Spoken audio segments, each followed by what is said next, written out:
கன்னியாகுமரி மாவட்டம் குளச்சல் பகுதியில் வீட்டின் முன்பு நிறுத்தியிருந்த மின்சார பைக் பேட்டரி வெடித்து சிதறியதில் தீப்பிடித்து எரிந்தது. குளச்சல் பூக்குழி பகுதியைச் சேர்ந்த சுனில்குமார் என்பவர் தனது மின்சார பைக்கை வீட்டின் முன்பு நிறுத்தியிருந்தார்.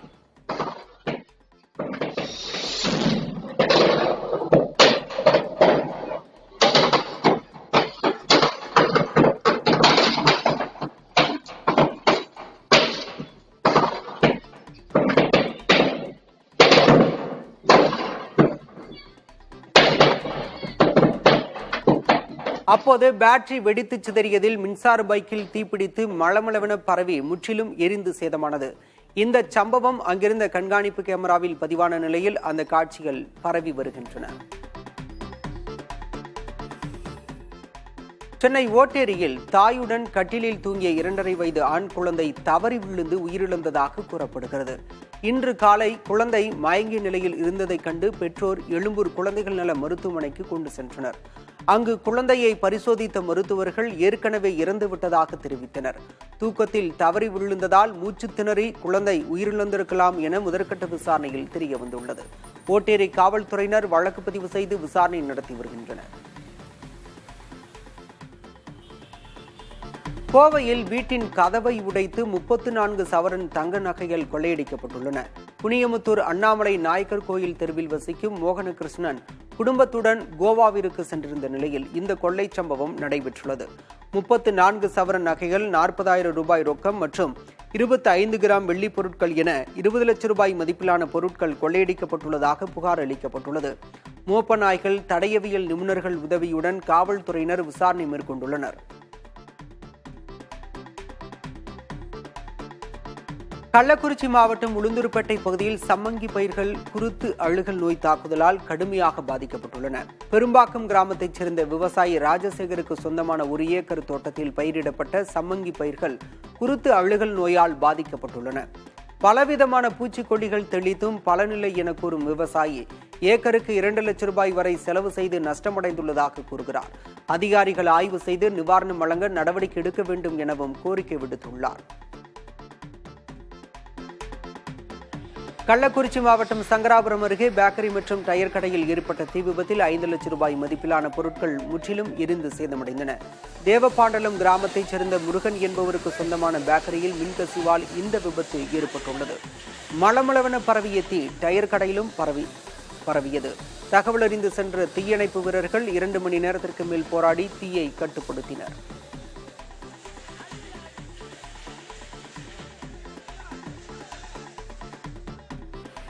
நாகை மாவட்டம் வேதாரண்யம் அருகே கோடியக்கரையின் பம்ப் ஹவுஸ் கடற்பகுதியில் மேலும் 20 கிலோ எடையுள்ள பீடி இலைகள் மூட்டையாக கைப்பற்றப்பட்டன. நேற்று முன்தினம் 50 கிலோ மதிப்பிலான பீடி இலை மூட்டையை கடலோர காவல் குழும காவல்துறையினர் கைப்பற்றினர். இலங்கைக்கு பீடி இலை மூட்டைகளை கடத்திச் செல்லும் போது தவறி கடலில் விழுந்திருக்கலாம் என்ற அடிப்படையில் சுங்கத்துறை அதிகாரிகள் விசாரணை மேற்கொண்டுள்ளனர்.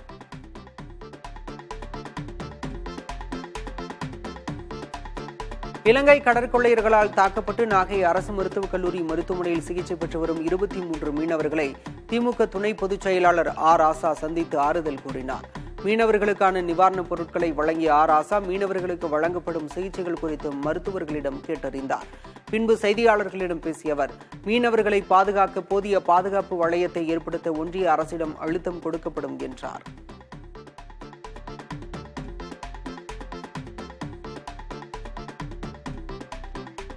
கடலூர் மாவட்டம் புவனகிரி அருகே வெக்காளியம்மன் கோயிலில் அஷ்டபந்தன மகா கும்பாபிஷேக விழா சிறப்பாக நடைபெற்றது.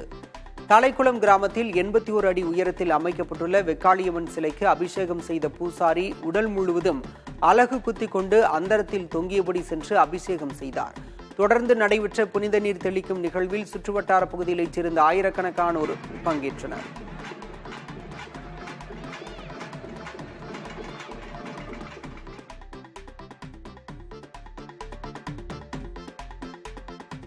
நீலகிரி மாவட்டம் கூடலூர் அருகே சீரமைக்கப்படாத தார்ச்சாலையில் கிராம மக்கள் கடும் சிரமத்திற்கு ஆளாகியுள்ளனர்.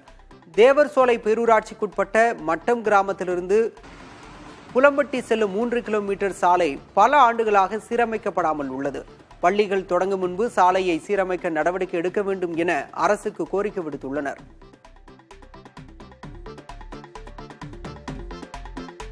திருவாரூர் மாவட்டம் முத்துப்பேட்டை அருகே கோயிலில் 5 லட்சம் ரூபாய் மதிப்புள்ள பொருட்களை கொள்ளையடித்த நபர்களை காவல்துறையினர் தேடி வருகின்றனர். தம்பிக்கோட்டை கீழக்காடு பகுதியில் உள்ள அண்ணன் ஐயனார் கோயிலுக்குள் புகுந்த அடையாளம் தெரியாத நபர்கள் உண்டியலை உடைத்து அதிலிருந்த பணம், பீரோவில் இருந்த வெள்ளி, தங்க நகைகள் உள்ளிட்டவற்றை கொள்ளையடித்து சென்றனர். இதுகுறித்த புகாரில் அந்த பகுதியில் உள்ள கண்காணிப்பு கேமரா பதிவுகளை கைப்பற்றி காவல்துறையினர் விசாரணை மேற்கொண்டுள்ளனர். தருமபுரி மாவட்டம் அரூர் அருகே சாலையோரம் இருந்த புளிய மரம் திடீரென தீப்பிடித்து எரிந்தது. அரூர் சிந்தல்பாடி சாலையில் கவுகாம்பட்டி பிரிவு அருகே சாலையோரம் இருந்த புளிய மரத்தில் திடீரென தீப்பிடித்தது. தீ வேகமாக பரவியதில் மரத்தின் ஒரு பக்கம் இருந்த பெரிய கிளை முறிந்து கீழே விழுந்தது. தகவலறிந்து சென்ற தீயணைப்புத் துறையினர் புளிய மரத்தில் பற்றிய தீயை கட்டுப்படுத்தினர். முறிந்து விழும் நிலையில் இருப்பதால் மரம் அகற்றப்படும் என நெடுஞ்சாலைத்துறையினர் தெரிவித்தனர்.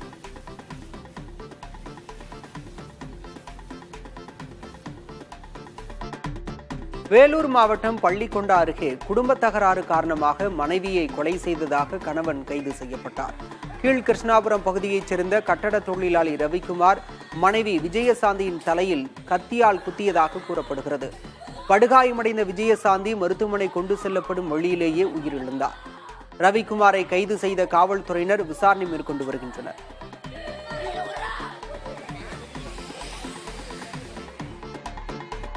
மயிலாடுதுறை மாவட்டம் குத்தாலம் அருகே திருமணஞ்சேரியில் உள்ள கோகிலாம்பாள் சமேத உத்வாகநாத சுவாமி கோயிலில் திருக்கல்யாண உற்சவம் நடைபெற்றது. இந்த கோயிலில் சிவன் கல்யாண சுந்தரராக எழுந்தருளி கோகிலாம்பாள் அம்பிகையை திருமணம் செய்து கொண்டதாக ஐதீகம். திருக்கல்யாணத்தை முன்னிட்டு கோயிலில் சுவாமி அம்பாளுக்கு ஊஞ்சல் உற்சவம் உள்ளிட்ட திருமணச் சடங்குகளுக்கு பிறகு திருமாங்கல்ய தாரணம், மகா தீபாராதனை நடைபெற்றது.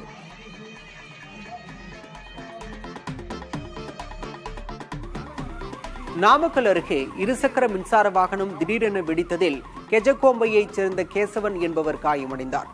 தூசூர் அருகே நாமக்கல் நோக்கி சென்று கொண்டிருந்த போது திடீரென இருசக்கர வாகனத்தின் பேட்டரி வெடித்தது. அக்கம்பக்கத்தினர் அவரை மீட்டு நாமக்கல் மருத்துவமனையில் சிகிச்சைக்காக சேர்த்தனர். இதுகுறித்து நாமக்கல் காவல்துறையினர் விசாரணை மேற்கொண்டுள்ளனர்.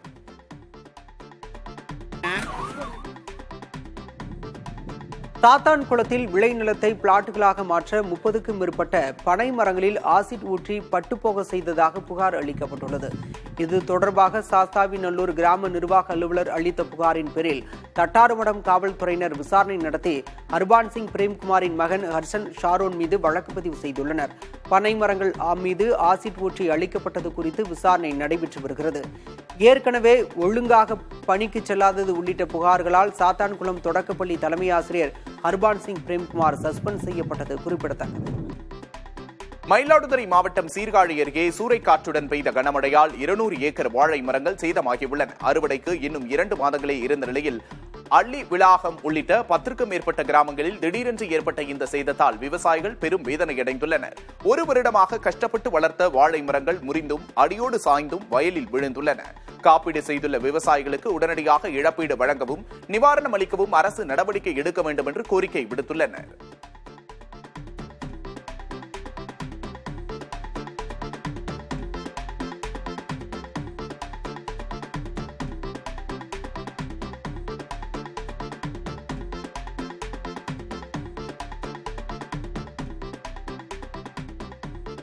நீர்பிடிப்பு பகுதியில் பெய்த மழையின் காரணமாக காவிரி ஆற்றில் தண்ணீர் வரத்து அதிகரித்துள்ளது. தமிழக எல்லையான பிலிக்குண்டலுவுக்கு இன்று காலை வினாடிக்கு 5000 கனஅடி நீர் வந்து கொண்டிருந்தது. நேற்று காலை 4000 கனஅடியாக இருந்த நீர்வரத்து இன்று உயர்ந்துள்ளது. கடந்த 1 வாரமாக நீர்வரத்து ஏற்ற இறக்கமாக இருந்தாலும் கோடை காலத்தில் நீர்வரத்து அதிகரிப்பால் ஒகேனக்கல் செல்லும் சுற்றுலா பயணிகளும் அப்பகுதி வியாபாரிகளும் மகிழ்ச்சியடைந்துள்ளனர்.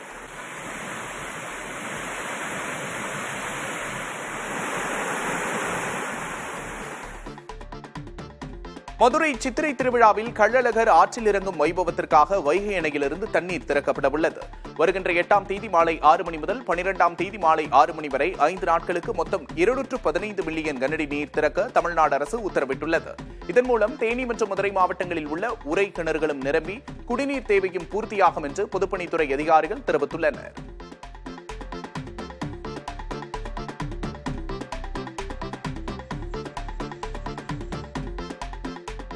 நெல்லை மாவட்டம் மேற்கு தொடர்ச்சி மலையில் அமைந்துள்ள அகஸ்தியர் அருவி மற்றும் சொரிமுத்தையனார் கோவில் பகுதிகளுக்கு சுற்றுலா பயணிகள் செல்ல விதிக்கப்பட்டிருந்த தடை இன்று முதல் நீக்கப்பட்டுள்ளது. பாபநாச சுவாமி கோவில் குடமுழுக்கு விழாவை முன்னிட்டு வனத்துறை 2 நாட்களுக்கு முன்பு இந்த தடையை விதித்திருந்தது. தற்போது குடமுழுக்கு நிறைவடைந்த நிலையில் பாபநாசம் சோதனை சாவடியை கடந்து சுற்றுலா பயணிகள் வழக்கம் போல அகஸ்தியர் அருவி மற்றும் சொரிமுத்தையனார் கோவிலுக்கு செல்லலாம் என்று வனத்துறை அறிவித்துள்ளது.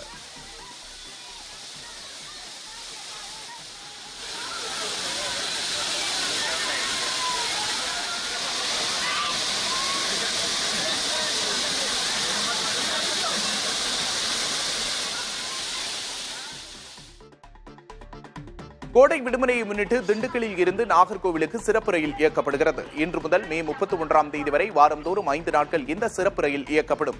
திங்கள், செவ்வாய், வெள்ளி, சனி மற்றும் ஞாயிற்றுக்கிழமைகளில் இந்த சேவையை பொதுமக்கள் பயன்படுத்திக் கொள்ளலாம்.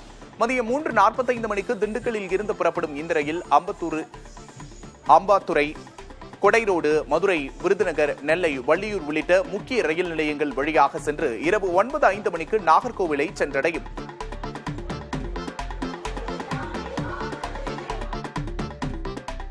சேலம் மாவட்டம் ஓமலூர் காவல் நிலையத்தில் அடுத்தடுத்து 3 காதல் ஜோடிகள் தஞ்சமடைந்தனர்.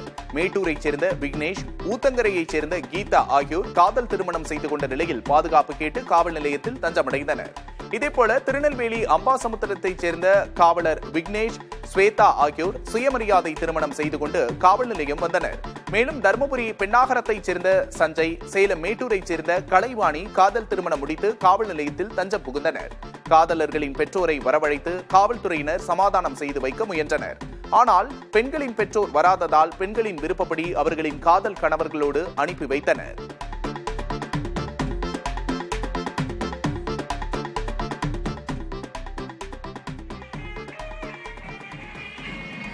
வேதாரண்யம் அருகே செண்பகரநல்லூர் சீனிவாச பெருமாள் கோவிலில் சீதா திருக்கல்யாணம் விமர்சையாக நடைபெற்றது. இதில் பெண்கள் உட்பட திரளான பக்தர்கள் கலந்து கொண்டு சுவாமியை வழிபட்டனர்.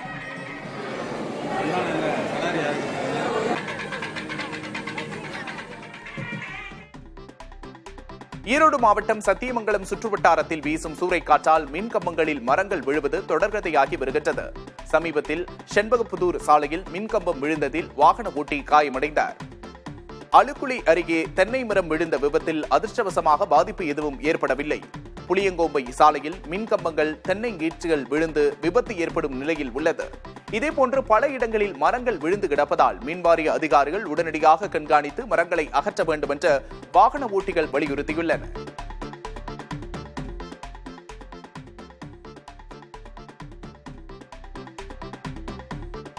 தேனி மாவட்டம் ஆண்டிப்பட்டியில் தர்பூசணி விற்பனை சூடுபிடித்துள்ளது. அதிகரித்து வரும் வெயில், ஆரம்பித்துள்ள அக்னி நட்சத்திர காலம் என வெப்பம் வாட்டி வதைப்பதால் மக்கள் குளிர்ச்சியான தர்பூசணியை நாடுவதும் அதிகரித்துள்ளது.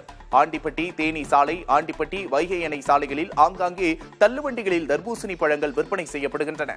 திண்டிவனம் உள்ளிட்ட இடங்களில் இருந்து வியாபாரிகளால் கிலோ 15 முதல் 20 ரூபாய் வரை விலை வைத்து இறக்குமதி செய்யப்பட்டு 30 ரூபாய்க்கு விற்பதாக வியாபாரிகள் கூறுகிறார்கள்.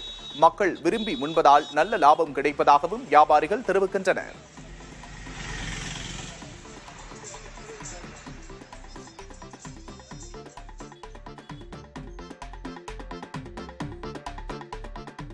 வேலூர் மாவட்டம் குடியாத்தம் திருவள்ளுவர் பள்ளியில் இயற்கை விவசாயிகள் கூட்டமைப்பின் சார்பில் பாரம்பரிய அரிசி திருவிழா நடைபெற்றது. அரிசி வகைகள், விதைகள், சிறுதானியங்கள், ஆயுர்வேத மருந்துகள் என 100க்கும் மேற்பட்ட அரங்குகள் அமைக்கப்பட்டிருந்தன. விழாவில் பாரம்பரிய அரிசி மற்றும் உணவு வகைகள் குறித்த விழிப்புணர்வு ஏற்படுத்தும் வகையில் பொம்மலாட்டம் நடைபெற்றது.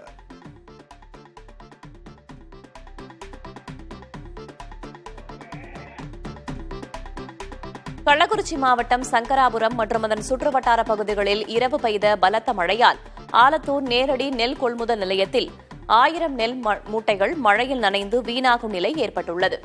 ஆலத்தூர் கொள்முதல் நிலையத்தில் சிமெண்ட் தரைத்தளம் இல்லாததால் விற்பனைக்காக கொண்டு வந்து குவித்து வைக்கப்பட்டுள்ள நெல் மூட்டைகள் நனையும் என்று விவசாயிகள் வருத்தம் தெரிவிக்கின்றனர்.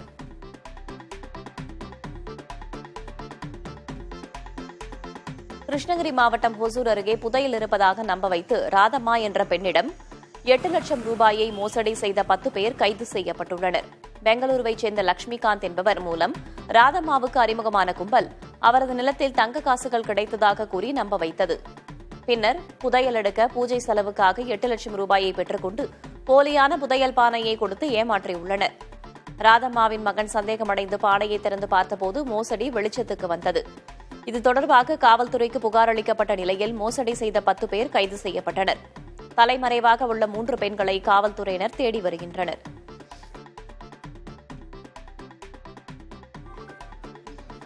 நீலகிரி மாவட்டம் உதகை அருகே கள்ளக்குறை கிராமத்தில் காட்டு மாட்டை துப்பாக்கியால் சுட்டு வேட்டையாடிய கேரளாவைச் சேர்ந்த 2வரை வனத்துறையினர் கைது செய்துள்ளனர். ரோந்து பணியில் இருந்த வனத்துறையினருக்கு வந்த தகவலின் பேரில் விரைந்து சென்றபோது சந்தேகத்திற்கிடமான கார் தப்பிச் சென்றது. அப்பகுதியில் இறந்த நிலையில் 10 வயது மதிக்கத்தக்க காட்டுமாடு கண்டெடுக்கப்பட்டது. பின்னர் சோதனைச் சாவடிகளுக்கு தகவல் தெரிவிக்கப்பட்டு நடுவட்டம் அருகே காரை மடக்கி பிடித்த வனத்துறையினர் கேரளாவைச் சேர்ந்த அனீஷ் மோன் மற்றும் நிஷார் ஆகிய 2வரையும் கைது செய்தனர். பிரேத பரிசோதனையில் காட்டுமாடு துப்பாக்கியால் சுடப்பட்டு இறந்தது உறுதி செய்யப்பட்டது. இதுகுறித்து வனத்துறையினர் தீவிர விசாரணை மேற்கொண்டு வருகின்றனர். துபாயில் டிராவல்ஸ் நடத்தி வந்த தஞ்சையைச் சேர்ந்த தொழிலதிபர் சிகாமணி கொலை வழக்கில் திடீர் திருப்பம் ஏற்பட்டுள்ளது. இந்த வழக்கில் முக்கிய நபரான சாரதா வெளிநாட்டில் தலைமறைவாகி தமிழகம் திரும்பிய நிலையில் கைது செய்யப்பட்டுள்ளார். சிகாமணி வாங்கிய பணத்தை தராமல் சாரதாவிடம் தகாத முறையில் நடந்து கொண்டதால் ஆத்திரமடைந்த அவர் மற்றும் அவரது குடும்பத்தினர் சிகாமணியை கொலை செய்தது விசாரணையில் தெரியவந்தது. உணவில் தூக்க மாத்திரையை கலந்து கொடுத்து சிகாமணியை கொலை செய்து உடலை கரூர் அருகே வீசிச் சென்றது காவல்துறை விசாரணையில் தெரியவந்தது. ஏற்கனவே இந்த வழக்கில் 5 பேர் கைது செய்யப்பட்ட நிலையில் தற்போது தலைமறைவாக இருந்த சாரதாவும் சிக்கியுள்ளார். பூண்டி ஏரியில் மீன்பிடிக்க வலைவிரிக்க சென்றவர் சூறாவளி காற்றில் சிக்கி உயிரிழந்தார். திருவள்ளூர் அருகே அரும்பாக்கத்தைச் சேர்ந்த சேகர் என்பவர் நேற்று மாலை பூண்டி ஏரியில் மீன்பிடிக்கச் சென்றார். வலை வீசும்போது திடீரென்று வீசிய சூறாவளி காற்றில் படகுடன் அவர் மாயமானார். அவரது உறவினர்கள் கொடுத்த தகவலின் பேரில் தீயணைப்பு படை வீரர்கள் தேடியபோது சேகர் சடலமாக மீட்கப்பட்டார்.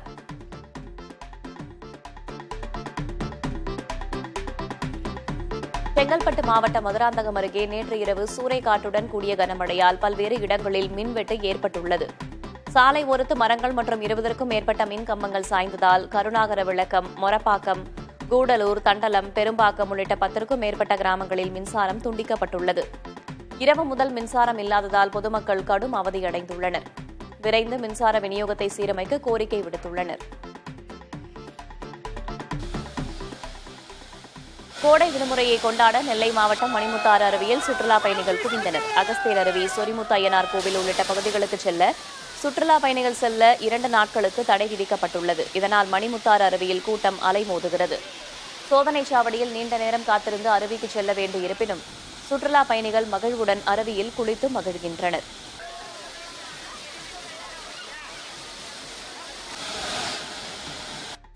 தஞ்சை உள்ளிட்ட டெல்டா மாவட்டங்களில் சிட்கோ நிறுவனத்தின் தொழிற்பேட்டைகளில் தொழில் மனைக்கு உயர்த்தப்பட்ட கட்டணத்தை திரும்பப் பெற நடவடிக்கை எடுக்குமாறு சிறு குறு தொழில் நிறுவனங்கள் கோரிக்கை விடுத்துள்ளன. இது தொடர்பாக முதல்வர் ஸ்டாலினுக்கு கடிதம் எழுதியுள்ளதாகவும் தெரிவித்துள்ளனர். அதில் தஞ்சை பாளையப்பட்டி சிட்கோ தொழிற்பேட்டையில் 1 ஏக்கர் 18 லட்சம் ரூபாயாக இருந்த மனைகள் தற்போது 50 லட்சம் ரூபாயாக விலை உயர்த்தப்பட்டுள்ளதாக தெரிவிக்கப்பட்டுள்ளது. இதுபோன்று மற்ற டெல்டா மாவட்டங்களில் உள்ள தொழிற்பேட்டைகளிலும் தொழில் மனைகளின் விலை அதிகரித்திருப்பதால் தொழில் செய்யும் ஆர்வம் குறைந்துள்ளதாக குறிப்பிடப்பட்டுள்ளது. எனவே டெல்டா மாவட்டங்களில் தொழில் மனைகளின் விலையை குறைக்க நடவடிக்கை எடுக்குமாறு கோரிக்கை விடுக்கப்பட்டுள்ளது.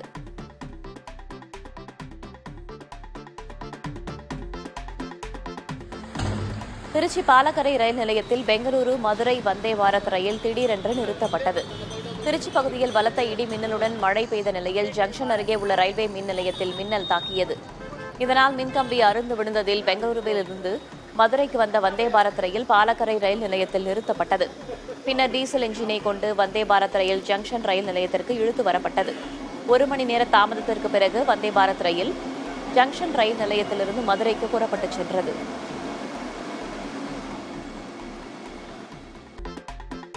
கொடைக்கானல் மலைப்பகுதியில் நிலவும் அசாதாரண காலநிலை சுற்றுலா பயணிகளை உற்சாகத்தில் ஆழ்த்தியுள்ளது. வழக்கமாக 16 டிகிரி செல்சியஸாக இருக்கும் கோடைக்கால இரவு நேர வெப்பநிலை இந்த ஆண்டு 11 டிகிரி செல்சியஸாக பதிவாகியுள்ளது. இதனால் கோடை காலத்திலும் குளிர்காலத்தை போன்ற சூழல் நிலவுகிறது. அதிகாலை மற்றும் மாலை நேரங்களில் நீர்ப்பனியின் தாக்கம் அதிகரித்து காணப்படுகிறது. கோடை விடுமுறைக்காக வந்துள்ள சுற்றுலா பயணிகள் இந்த இதமான காலநிலையை அனுபவித்து மகிழ்கின்றனர்.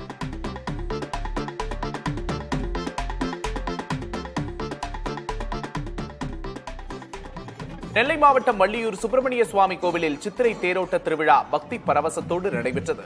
கடந்த 27ஆம் தேதி கொடியேற்றத்துடன் தொடங்கிய 10 நாள் திருவிழாவின் முக்கிய நிகழ்வான தேரோட்டத்தில் முருகப்பெருமான் மற்றும் வள்ளி அம்பாள் சிறப்பு அலங்காரத்துடன் தேரில் எழுந்தருளினர்.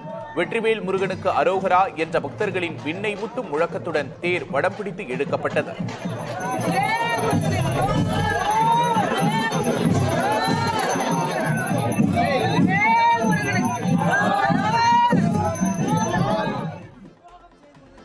கோவை மாநகராட்சியில் ஒப்பந்த அடிப்படையில் பணிபுரியும் 500க்கும் மேற்பட்ட தூய்மை பணியாளர்கள் மற்றும் வாகன ஓட்டுநர்கள் மாவட்ட ஆட்சியர் அலுவலகம் முன்பு திரண்டு போராட்டத்தில் ஈடுபட்டனர்.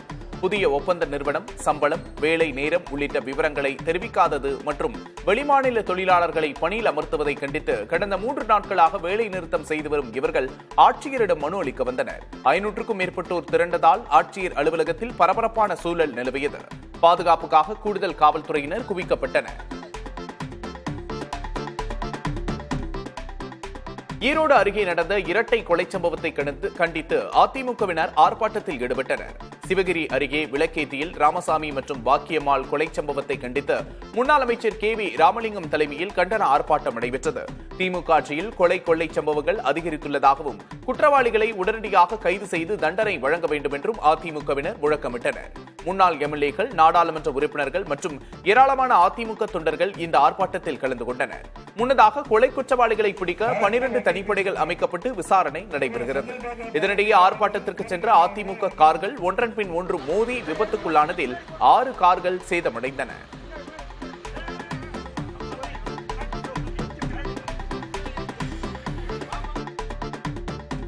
ராணிப்பேட்டை மாவட்டம் அரக்கோணம் MRF தொழிற்சாலை ஊழியர்களுக்கு ஆதரவாக கூட்டம் நடத்த முயன்ற அதிமுகவினர் கைது செய்யப்பட்டனர். ஊதிய உயர்வு உள்ளிட்ட ஒப்பந்த தொழிலாளர்களின் கோரிக்கையை வலியுறுத்தி அதிமுக அண்ணா தொழிற்சங்கம் சார்பில் நடத்த திட்டமிட்ட கூட்டத்திற்கு காவல்துறையினர் அனுமதி மறுத்தனர்.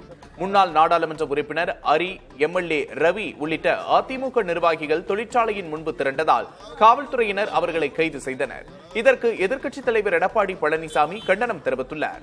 எத்தனை அடக்குமுறைகளை ஏவி விட்டாலும் அதனை எதிர்கொள்ளக்கூடிய வல்லமை அதிமுகவினருக்கு எப்போதும் இருப்பதை நினைவில் கொள்ள வேண்டும் என கூறியுள்ளார்.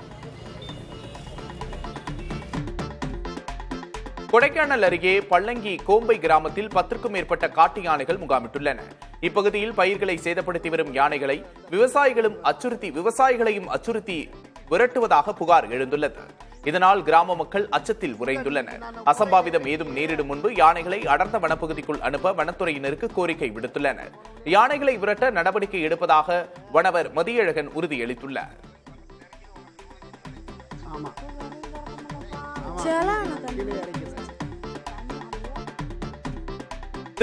திருப்பத்தூர் மாவட்டம் ஆம்பூர் மற்றும் சுற்றுவட்டாரத்தில் 1 மணி நேரத்திற்கும் மேலாக சூறைக்காற்றுடன் ஆலங்கட்டி மழை வெளுத்து வாங்கியது. இதில் மேல் மிட்டாலம் பகுதியைச் சேர்ந்த விவசாயி ஜெயசூர்யாவின் தோட்டத்தில் பயிரிடப்பட்டிருந்த 2 லட்சம் ரூபாய் மதிப்பிலான 500க்கும் மேற்பட்ட வாழை மரங்கள் முறிந்து விழுந்து சேதமடைந்தன. மேலும் பந்தேரிப்பள்ளியிலிருந்து மேல் மிடாலம் செல்லும் சாலையில் மின்சார கம்பிகள் அறுந்து விழுந்து கிடப்பதால் அப்பகுதி மக்கள் அச்சத்தில் உள்ளனர். மின்சாரத்துறையினர் வெத்தனமாக செயல்படுவதாக குற்றம் சாட்டும் மக்கள் அசம்பாவிதம் ஏற்படும் முன்பாக உடனடியாக மின் கம்பிகளை சீரமைக்க கோரிக்கை விடுத்துள்ளனர். கடலூர் மாவட்டம் வேப்பூர் அருகே உள்ள நேரடி நெல் கொள்முதல் நிலையத்தில் விவசாயிகள் விற்பனைக்காக கொண்டு வந்த 10,000 நெல் மூட்டைகள் கனமழையில் நனைந்து சேதமடைந்துள்ளன. இலங்கியனூர் கிராமத்தில் நெல் மூட்டைகளுக்கு இடையே மழைநீர் தேங்கி இருப்பதால் அதனை வெளியேற்றும் பணியில் ஈடுபட்டுள்ளனர். உடனடியாக ஈரப்பதத்தை காரணம் காட்டாமல் நெல் மணிகளை கொள்முதல் செய்ய வேண்டும் என்று விவசாயிகள் கண்ணீருடன் கோரிக்கை வைக்கின்றனர். இதுகுறித்து மண்டல மேலாளர் கமலாவிடம் கேட்டபோது நெல் மூட்டைகளை கொள்முதல் செய்ய நடவடிக்கை எடுக்கப்படும் என்றும் காலதாமதத்திற்கான காரணம் குறித்து விசாரணை நடத்தப்படும் என்றும் தெரிவித்தார். திருவள்ளூர் மாவட்டம் மீஞ்சூர் பேரூராட்சி புங்கம்பேடு பகுதியில் கடந்த 2 நாட்களில் வெறிநாய் கடித்து 10க்கும் மேற்பட்டோர் காயமடைந்தனர். சாலைகளில் செல்வோர், குழந்தைகள், பெண்கள் என யாரையும் விடாமல் விரட்டி கடிக்கும் நாயால் அப்பகுதி மக்கள் அச்சத்தில் உறைந்துள்ளனர். நாய்க்கடிக்கு உள்ளானவர்கள் மீஞ்சூர் அரசு மருத்துவமனையில் சிகிச்சை பெற்று வருகின்றனர். ஒரு சிறுவன் மட்டும் மேல் சிகிச்சைக்காக சென்னை ஸ்டான்லி மருத்துவமனைக்கு அனுப்பி வைக்கப்பட்டுள்ளார். அச்சுறுத்தும் தெருநாய்களை கட்டுப்படுத்த விரைந்து நடவடிக்கை எடுக்க வேண்டும் என்று வலியுறுத்தியுள்ளனர். தேனி அருகே பூதிபுரத்தில் உள்ள டாஸ்மாக் பாரில் பதுக்கி வைக்கப்பட்டிருந்த 665 மது பாட்டில்கள் பறிமுதல் செய்யப்பட்டன. மது பாட்டில்களை பதுக்கி வைத்து கள்ளச்சந்தையில் விற்றதாக அறிவழகன், காசி மாயன் ஆகிய இருவரும் கைது செய்யப்பட்டனர். தலைமறைவாக உள்ள பார் உரிமையாளர் வாழையாத்துப்பட்டியைச் சேர்ந்த மொக்கைச்சாமியை காவல்துறையினர் தேடி வருகின்றனர்.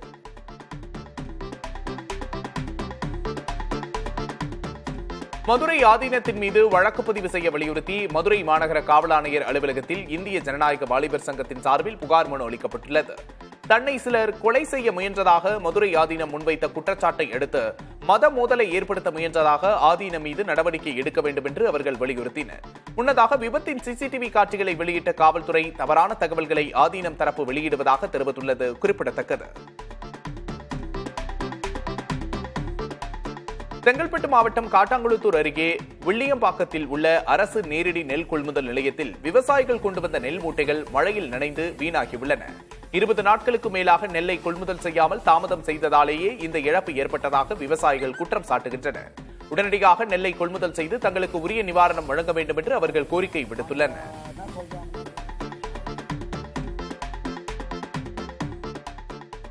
நீலகிரி மாவட்டம் முதுமலை புலிகள் காப்பகத்தில் உள்ள பசுமை பொருத்திய வனப்பகுதியில் வனவிலங்குகளின் நடமாட்டம் அதிகரித்துள்ளது. குறிப்பாக மசனக்குடி மாயார் சாலையில் புலி ஒன்று அடிக்கடி உலா வருகிறது. இந்த சாலையில் சுற்றுலா சென்ற பயணிகள் எதிர்பாராத விதமாக புலியை மிக அருகில் கண்டு ரசித்துள்ளனர்.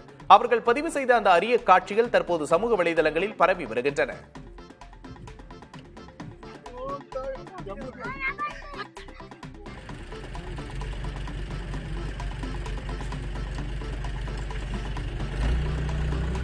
बहुत बड़ा टाइगर है तो கோடை விடுமுறையை முன்னிட்டு திண்டுக்கல்லில் இருந்து நாகர்கோவிலுக்கு சிறப்பு ரயில் இயக்கப்படுகிறது. இன்று முதல் மே 31ஆம் தேதி வரை வாரந்தோறும் 5 நாட்கள் இந்த சிறப்பு ரயில் இயக்கப்படும்.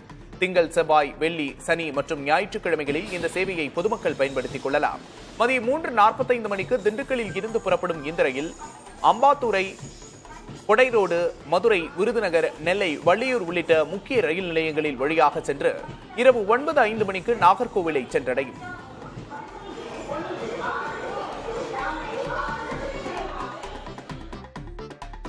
மயிலாடுதுறை மாவட்டம் சீர்காழி அருகே சூறைக்காற்றுடன் பெய்த கனமழையால் 200 ஏக்கர் வாழை மரங்கள் சேதமாகின. அறுவடைக்கு இன்னும் 2 மாதங்களே இருந்த நிலையில் அள்ளிவிளாகம் உள்ளிட்ட 10க்கும் மேற்பட்ட கிராமங்களில் திடீரென்று ஏற்பட்ட சேதத்தால் விவசாயிகள் பெரும் வேதனையடைந்துள்ளனர். 1 வருடமாக கஷ்டப்பட்டு வளர்த்த வாழை மரங்கள் முறிந்தும் அடியோடு சாய்ந்தும் வயலில் விழுந்துள்ளன. காப்பீடு செய்துள்ள விவசாயிகளுக்கு உடனடியாக இழப்பீடு வழங்கவும் நிவாரணம் அளிக்கவும் அரசு நடவடிக்கை எடுக்க கோரிக்கை விடுத்துள்ளனர்.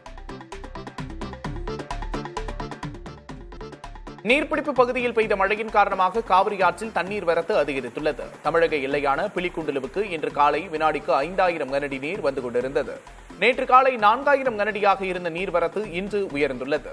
கடந்த 1 வாரமாக நீர்வரத்து ஏற்ற இறக்கமாக இருந்தாலும் கோடை காலத்தில் நீர்வரத்து அதிகரிப்பால் ஒகேனக்கல் செல்லும் சுற்றுலா பயணிகளும் அப்பகுதி வியாபாரிகளும் மகிழ்ச்சி அடைந்துள்ளனர். செங்கல்பட்டு மாவட்டம் மதுராந்தகம் அருகே நேற்று இரவு சூறைக்காற்றுடன் கூடிய கனமழையால் பல்வேறு இடங்களில் மின்வெட்டு ஏற்பட்டுள்ளது.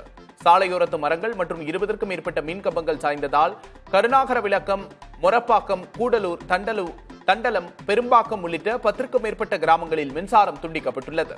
இரவு முதல் மின்சாரம் இல்லாததால் பொதுமக்கள் கடும் அவதியடைந்துள்ளனர். விரைந்து மின்சார விநியோகத்தை சீரமைக்க கோரிக்கை விடுத்துள்ளனர். பூண்டி ஏரியில் மீன்பிடிக்க வலை விரிக்க சென்றவர் சூறாவளி காற்றில் சிக்கி உயிரிழந்தார்.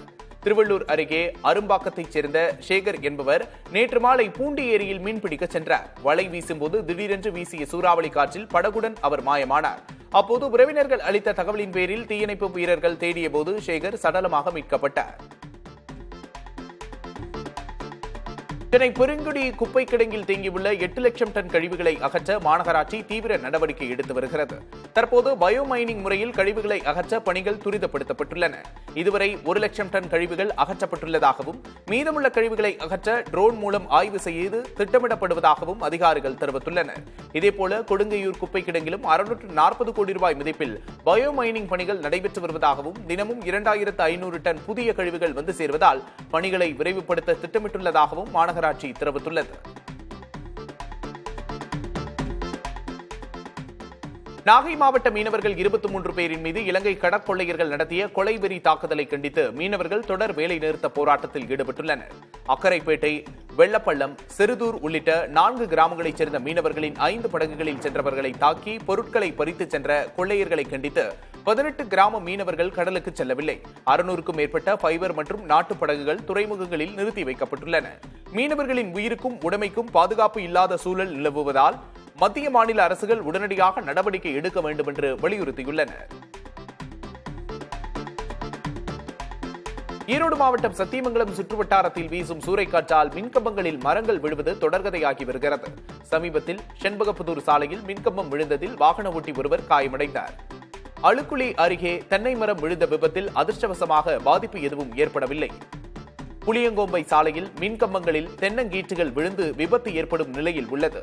இதுபோன்று பல இடங்களில் மரங்கள் விழுந்து கிடப்பதால் மின்வாரிய அதிகாரிகள் உடனடியாக கண்காணித்து மரங்களை அகற்ற வேண்டும் என்று வாகன ஓட்டிகள் வலியுறுத்தியுள்ளனர். சாத்தான்குளத்தில் விளைநிலத்தை பிளாட்டுகளாக மாற்ற 30க்கும் மேற்பட்ட பனை மரங்களில் ஆசிட் ஊற்றி பட்டுப்போக செய்ததாக புகார் அளிக்கப்பட்டுள்ளது. இது தொடர்பாக சாஸ்தாவி நல்லூர் கிராம நிர்வாக அலுவலர் அளித்த புகாரின் பேரில் தட்டார்மடம் காவல்துறையினர் விசாரணை நடத்தி ஹர்பான் சிங் பிரேம்குமாரின் மகன் ஹர்ஷன் ஷாரோன் மீது வழக்கு பதிவு செய்துள்ளனர். பனை மரங்கள் ஆசிட் ஊற்றி அழிக்கப்பட்டது குறித்து விசாரணை நடத்தி வருகின்றனர். ஏற்கனவே ஒழுங்காக பணிக்கு செல்லாதது உள்ளிட்ட புகார்களால் சாத்தான்குளம் தொடக்கப்பள்ளி தலைமை ஆசிரியர் ஹர்பான் சிங் பிரேம்குமார் சஸ்பெண்ட் செய்யப்பட்டது குறிப்பிடத்தக்கது. பிரான்ஸ் மற்றும் ஸ்பெயின் நாடுகளில் செயல்படுத்தப்படும் திடக்கழிவு மேலாண்மை திட்டங்கள் குறித்து ஆய்வு செய்ய சென்னை மாநகராட்சி ஆணையர் ஜே குமரகுருபரன் உள்ளிட்ட அதிகாரிகள் பிரான்ஸ் சென்றுள்ளனர். சென்னையில் நாள்தோறும் சேகரிக்கப்படும் 6100 டன் குப்பையை அறிவியல் பூர்வமாக கையாளவும், கொடுங்கையூர் மற்றும் பெருங்குடியில் குவிந்துள்ள குப்பைகளால் ஏற்பட்டுள்ள சுற்றுச்சூழல் பாதிப்புகளை சரி செய்யவும் மாநகராட்சி பல்வேறு முயற்சிகளை மேற்கொண்டு வருகிறது. குப்பையிலிருந்து மின்சாரம் தயாரிக்கும் திட்டத்திற்கு வடசென்னை குடியிருப்போர் நலச்சங்கங்கள் எதிர்ப்பு தெரிவித்து வரும் நிலையில் பிரான்ஸ் மற்றும் ஸ்பெயினில் உள்ள திட்டங்களை ஆய்வு செய்து சென்னைக்கு உகந்த திட்டத்தை செயல்படுத்த வரும் மே 9ஆம் தேதி வரை அதிகாரிகள் அங்கு ஆய்வு மேற்கொள்கின்றனர். அவர்கள் மே 11ஆம் தேதி சென்னை திரும்ப உள்ளனர்.